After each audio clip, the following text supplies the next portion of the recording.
Freeway Ricky Ross is a street legend. He went from being a poor, illiterate, aspiring tennis star to one of the biggest drug dealers in Los Angeles history.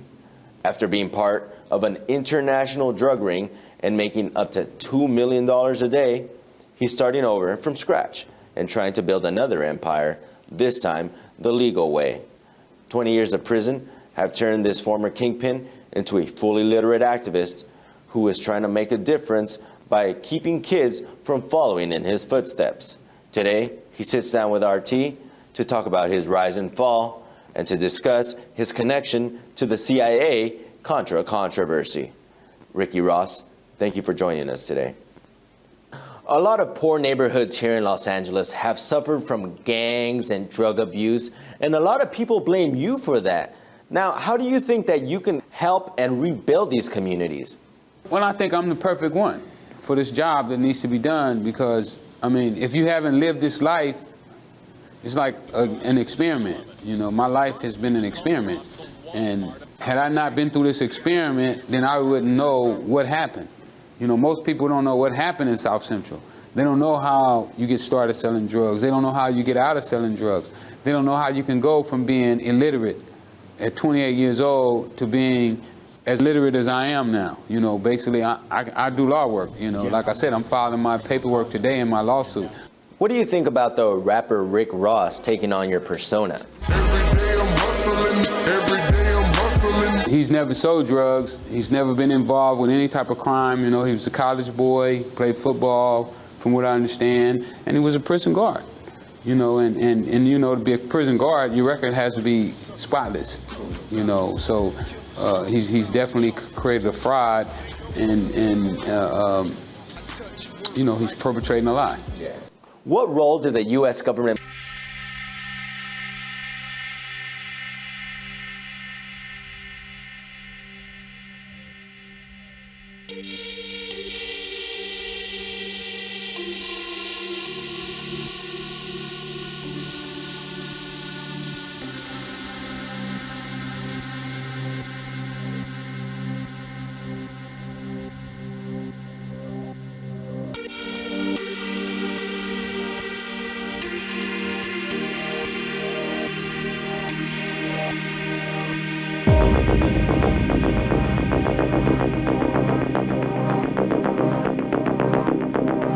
I believe that they felt it was more valuable to sacrifice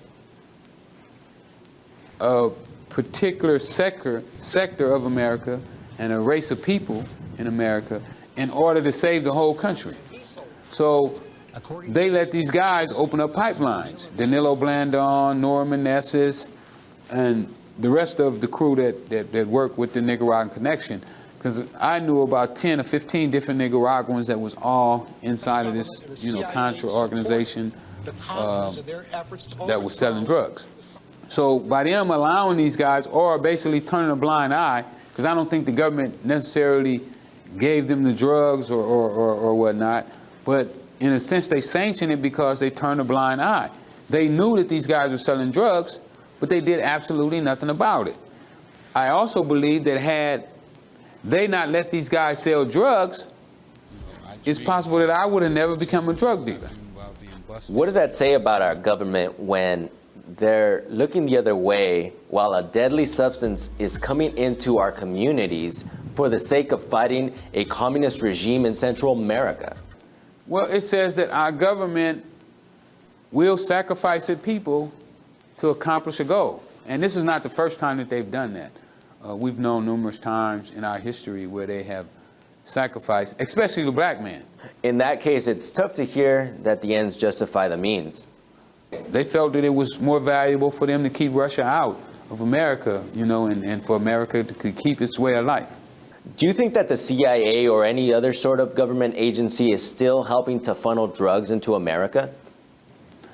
Well, I mean, if we look at Afghanistan, you know, when the Taliban controlled Afghanistan, the flow of heroin was almost zero, and now it's up, you know, hundreds of percent more than it was at that time. So it makes you wonder. I mean, you know, what is really going on? How can the Taliban control drugs and now America can't? control it. Heroin is on the rise again. And it's Afghanistan heroin. The CIA connection to the Contras and the huge influx of drugs into Los Angeles wasn't made public until journalist Gary Webb started to report on it. Gary was on a mission. He didn't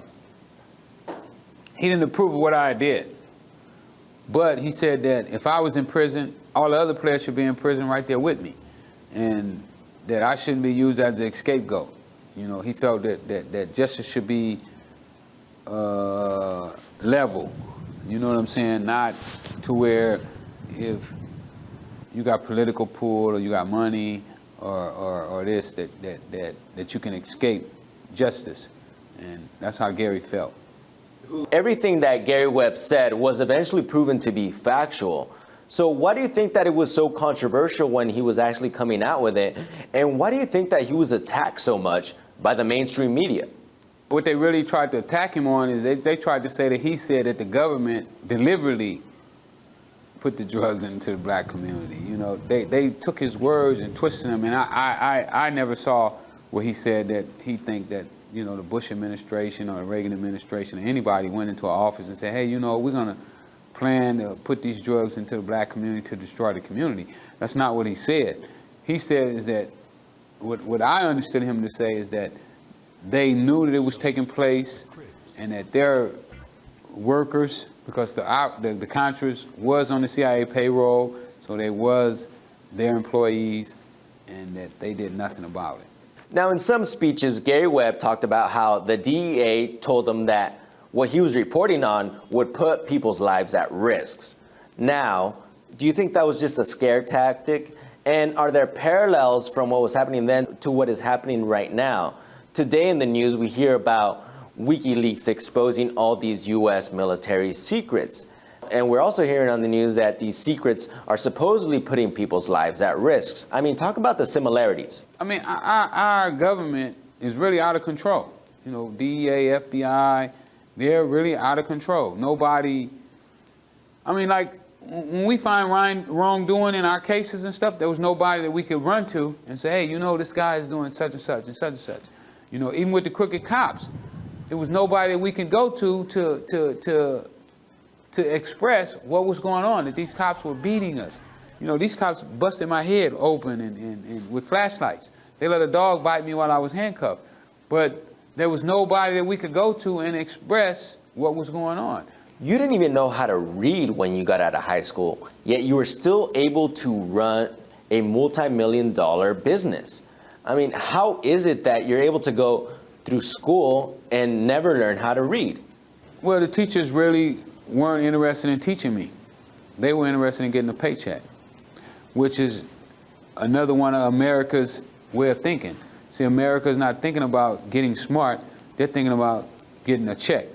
And when you think like that, then all you want is the money and the hell with the product, So what I've learned is that the product is the most important thing.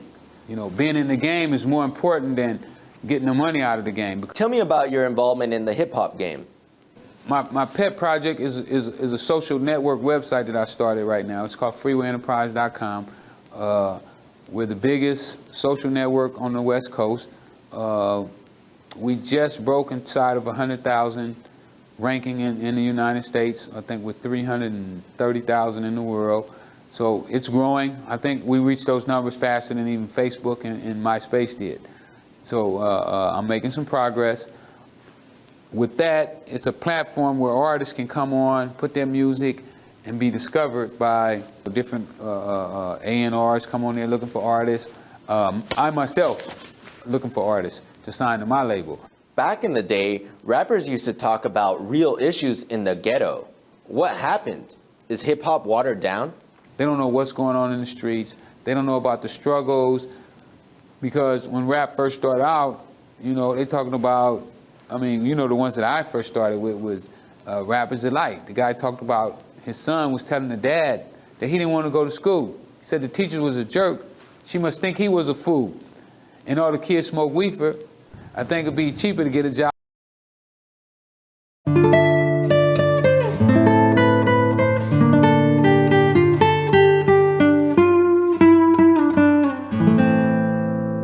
talking about what he was going through. You know, what he thought about school, what he thought about his teacher, you know, what he thought about all of the people around him. But that's not happening now. These guys just found somebody that was glamorous, you know, which was us drug dealers, and that's all most of them talk about right now. Now, when you talk to young people, what is it that you really want to stick to make sure that they don't follow in your footsteps? You know, I don't care if you don't learn nothing else in school, but learn how to become a critical thinker. Learn how to decide what is right and what is wrong for you. Ricky Ross, former drug kingpin, hip-hop entrepreneur, and multimedia executive, thank you so much for joining us today. Man, thank you for having me. I mean, it's wonderful, you know, and you know, hopefully we can get this message out, man, and save America.